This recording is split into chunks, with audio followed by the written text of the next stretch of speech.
It's the Investec Derby on Saturday, one of the most prestigious flat races of the season, and in the Sporting Bet Kingdom with me today to talk about the big race is former Derby winning jockey John Reid. How are you doing, John? I'm very well, Chris. Excellent. Let's discuss Saturday's fascinating race. 6-4 Carlton House. You've got Pourmois at 92. 6-1 is Seville, and Recital also at 6-1. It's looking like a really fantastic race, John. Carlton House is the favourite. The Queen owns it. Tell us, how much will it mean to her if she wins the Derby? Well, it'll mean everything to her. I mean, it's one of them races that, she has the pleasure of going to it every year, and you can see the pleasure she gets from watching it. She loves her horses, knows them inside out, knows their pedigrees inside out. She'll be thrilled, as will the rest of us. Absolutely. Maybe not Sporting Bet, but but everybody else will be thrilled. White flag. But it's great for the sport, though, isn't it? Her Majesty's involved in this race. It's a great story. What the sport needs to get on the front pages. Yeah, fantastic story. I mean, it's a great year for the royal family anyway, after the wedding and so forth. But I think this would mean a lot to the Queen. I know that because everybody's dream is to win a Derby, and she hasn't managed it yet. And what a feather in her cap it would be to win this. Amazing.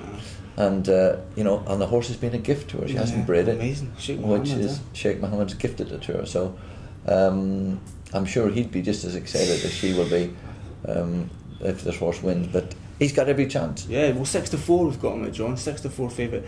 Does he deserve to be that price after his win in the Dante? Well, it was a very good performance in the Dante. Does he deserve to be at short? I think probably if it wasn't the Queen's, it would be a few points more. I think all the money's going to be on it because everybody will want the Queen to win it, and they're going to want to bet it because they're going to remember for that. So it's going to be shorter than it's entitled to be, I would say. But would you want to back anything else? Probably not. Let's talk about that horses. We'll talk about Pourmois next, 92 in the bet, and Andre Fab, of course, this week has come out and said this is his best chance of ever winning the Derby. And he's had likes a Pennycamp, Vissendar. You must sit up and take notice. You have to take notice of a trainer like him because he's had lots of good horses through his hands over the years. On the form book, a couple of times he's not been quite up to scratch, but his last start was pretty good form. I think the second goes for the French equivalent. I think on what Fab says alone, you really have to take notice. He was very pleased with the way the horse went around Epsom the other day. So he's probably a worthy second favourite. Yeah, absolutely. Kieran Fallon's in the news again, isn't he? He's annoyed some. You'd imagine he's annoyed Ed Dunlop because he's chosen to ride Recital over Native Can Saturday's big race. Has he made the right choice though, John?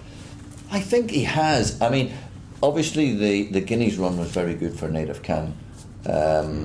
With Franklin got off so fast, he actually killed most of the field. But I think a horse that had a run would have had a big advantage that day because when they go that fast, if you haven't had a run, you're going to blow out much earlier. And nearly all the horses that hadn't had a run getting into the Guineas all dropped away and got beat a long way. But we've seen the form being franked since. I mean, horses are coming out and winning classics after running miles behind. So you can't take that form on face value, I don't think. Native Can had a run going into that race, and I think that enabled him to run as well as he did. But Guineas form is always very respectable form going into the Derby.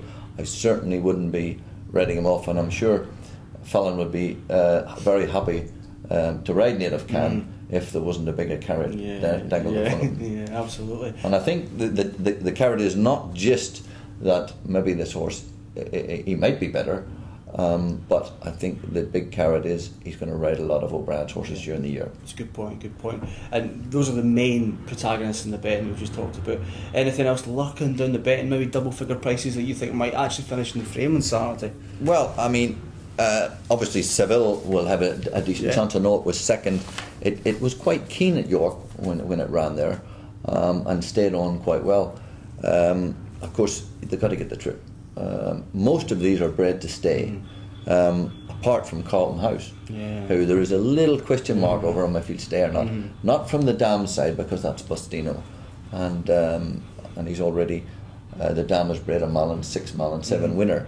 But the stallion is not renowned for his stairs, so you have a little question mark there. If you're betting a lot of money at a short price, you would have a little worry in the back of your mind. Yeah. So overall, then, John, penny down, who will win the Derby on Saturday? I think Carlton House will win it. I think he's got the right credentials to win it. The Dante's always a very good trial. Got one question mark in the back of my mind. Yeah. The trip. The trip. And you have to stay. To win a Derby, you have to stay, because you run uphill for the first 6 furlongs. It takes a lot out of a horse. Yeah, absolutely. So it's Carlton House then in the 2011 Derby for John Reid. Does that sound alright, Her Majesty?